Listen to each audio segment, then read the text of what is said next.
The countdown is on until tonight's federal budget, and the Treasurer has confirmed it will include a surplus for the first time in 15 years.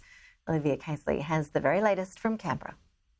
The budget is expected to be back in black when it's delivered tonight, and a lot of this is due to high employment, rising wages, and also the high cost of both iron ore and coal prices. But we're told that this $4 billion joy, this surplus, will be short-lived. As you say, Treasurer Jim Chalmers was joined by the Finance Minister outside the budget tree a little earlier. They were spruiking what they call a responsible budget. Big day. Yeah. Looking forward to releasing this. So it's a great budget, great women's budget statement. I always want to give that a plug. But months and months of work. Yeah, a lot of collective effort in this, and I think it's going to be a really responsible budget, and it does the right thing by people in the here and now, but it also invests in the future.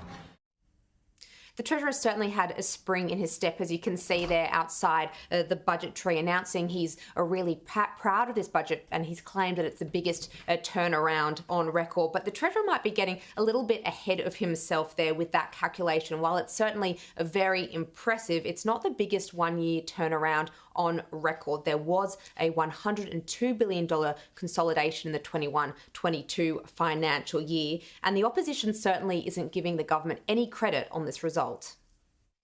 We don't just need to see a budget surplus this year. Drover's Dog could deliver a budget surplus this year. You know, they had 9 cracks at this and went none for 9. Now, Angus Taylor is not a serious person. The Treasurer also had a bit of a pot shot at his predecessors this morning, who he says put the cart before the horse when it comes to prematurely claiming back in black. It's not my style to make back in black mugs like my predecessor did. I thought that was humiliating for the Liberals and Nationals, frankly. I'm taking a much more cautious approach, a much more conservative approach.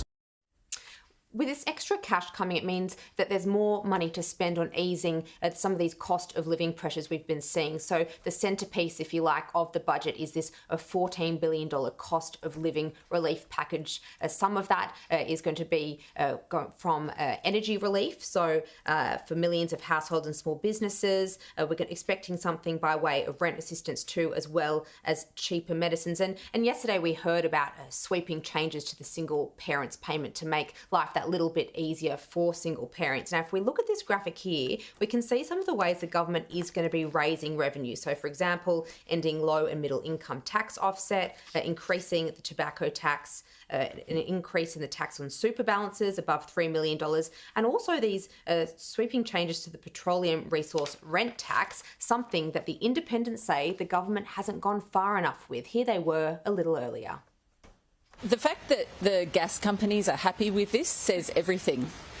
We had an opportunity and the government has squibbed it.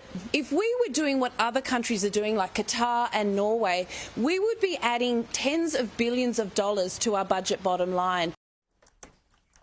Not long to go now until that budget is released, Ash. The opposition is looking for ways that we can drive down inflation, while others are calling for an increase to job seeker across all age ranges.